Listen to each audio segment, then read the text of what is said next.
hold on. And I'm just protecting myself. If somebody is treating the victim, they need to be over there. Under a memorial tent. Don't reach for anything, all right, man? Stop right there for me. Right there. Dispatch 443. I got the suspect, and they're currently treating the victim. Again, he's on the north end of the stadium. All right. Any weapons on you like that? Come on. I'll look here.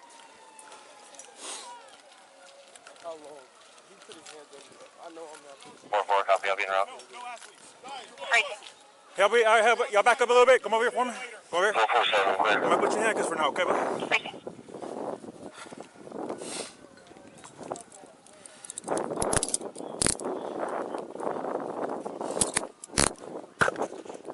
Dispatch 443. Everybody can slow down. I got the alleged suspect in handcuffs right now, detained. Everyone else can slow down. Suspect's detained in handcuffs. Hold on.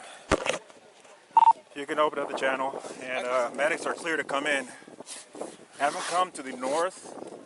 Some cases do not just test the legal system, they expose the infrastructure built around it. The Karmelo Anthony case is not polarizing because the facts are ambiguous. It is polarizing because the apparatus surrounding those facts, the media framing, the fundraising machinery, the courtroom camera ban, made it nearly impossible for the public to access the actual legal question at its center. East entrance. That's gonna be a gate that's wide open there, and then you come to the victim from there.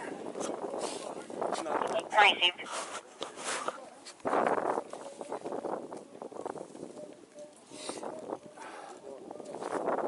This is the alleged suspect. All right, bud. Dispatch is 432. Okay. We'll figure that in a minute. So nothing on your person at all? No, nothing? No, sir. Mind if I reach in your pockets and stuff and all that? Nothing gonna stab me? No, sir. Okay. I'm going to be out with this. Racing. I'm gonna get a little personal there, okay? Just to make sure. My car's right there. Okay. You want me to get up now? Come on. All right. The victim's gonna be underneath that tent over there, so I'll get medics.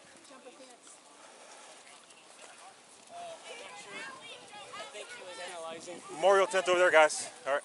He put his hands on me. I told him not to. He put his hands on me.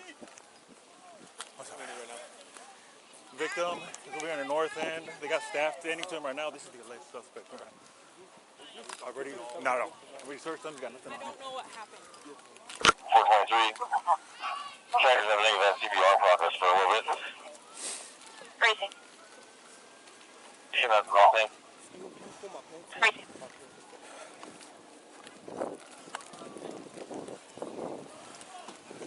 Side over here or side? Up to you. It's up to you. That's fine. This is closer. Okay.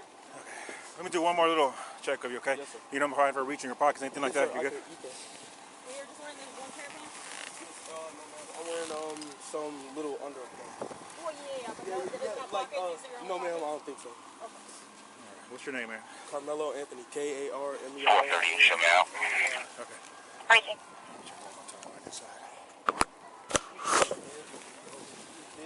Have a seat here real quick, man. Watch your head. Let me check your hood here, buddy, okay? Yes, sir. Well, I'll tell you what, lean this way so you're not resting on your hands, okay? Yes, sir. All right, see a little bit of blood on your hands there, okay? Yes, sir. All right. 402, I'm on scene. So your first name is Karmelo? Yes, sir. Racing. Karmelo.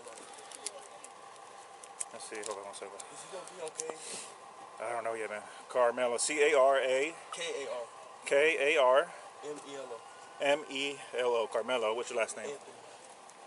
A-N-T-H-O-N-Y. O-N-Y. What grade are you in? I'm in 12th grade. 10th grade? You go to Emerson? No, sir. Where do you go? Centennial. Okay. I'm in 12th grade. 12th grade? Yes, sir. Okay. North Centennial. All right, sit tight for me real quick, bud, all right? Let me run this guy real quick. I haven't talked to him at all. A 17-year-old fatally stabs a 16-year-old at a high school football game, and within hours the case becomes a cultural referendum rather than a criminal inquiry. The forensic question, whether Georgia's self-defense statute was satisfied, is precise and answerable. So why does it feel like nobody is actually trying to answer it?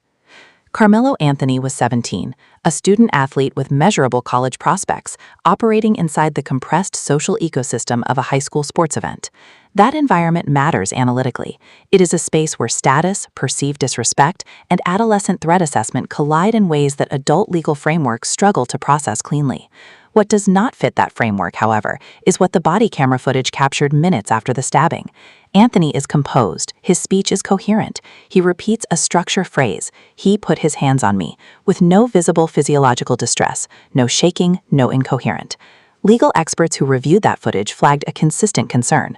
Genuine fear responses leave biological markers that are extremely difficult to suppress within minutes of a life-threatening encounter. The absence of those markers is not automatic proof of guilt, but it is a data point the defense has never adequately addressed. Austin Metcalf was 16. He was at a football game on a Friday evening. His father, Jeff Metcalf, became the most analytically important voice in this entire case, not because he sought attention, but because he consistently refused to weaponize his grief. In a Fox News appearance, he stated plainly that this was not about race, not about cultural warfare, not about the media ecosystem being constructed around his son's death. It was about truth. It was about a boy who did not come home. That statement received a fraction of the coverage it deserved. Georgia's self-defense statute, OCGA Section 16-321, requires three simultaneous thresholds: imminence, reasonableness, and proportionality. The prosecution's framework holds that none are satisfied. On imminence, physical contact without a weapon does not legally constitute an imminent deadly threat. On reasonableness, a reasonable person standard applied to the alleged contact does not support a lethal response. On proportionality, deploying a knife against non-lethal force is, under Georgia law, disproportionate by definition. That framework is legally coherent and internally consistent. The defense counters on a different axis, arguing that Anthony's threat perception was genuine, that the confrontation speed compressed his cognitive processing time, and that adolescent decision-making under stress should be evaluated through a contextualized rather than purely objective lens. That argument has legitimate legal grounding in juvenile jurisprudence. It is not invented. What structurally undermines it is the body camera footage. Composed demeanor, minutes post-event, directly contradicts the psychological state that a credible imminent fear claim requires. You cannot simultaneously argue genuine terror and present footage of its apparent absence. Then there is the GoFundMe, over $1 million raised for Anthony's legal defense, with documented reporting showing significant sums redirected toward personal and family expenses. That is not a peripheral detail. It is an ethical fracture that corroded the defense's credibility and raised serious questions about who, beyond Anthony himself, had a financial interest in prolonging this case's public narrative. Anthony was charged with first-degree murder, reflecting the prosecution's position that the self-defense threshold was not met. The decision to bar courtroom cameras, procedurally defensible, contextually devastating, guaranteed that the information vacuum would be filled by the loudest rather than the most accurate voices. A 2023 National Center for State Court survey found public trust in the American legal system below 40% across most demographic groups, with perceived opacity cited as a primary driver.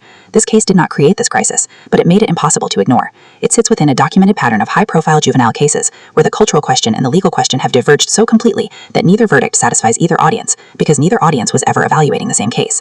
What this cost is not easily itemized. It cost Austin Metcalf's family a grief that was repeatedly borrowed by people who had never met their son. It cost the public a transparent proceeding at the precise moment transparency was most needed. It cost the legal system credibility it cannot easily recover.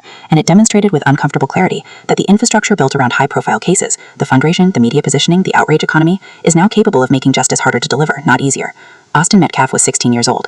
That fact proved remarkably easy to lose inside everything this case became.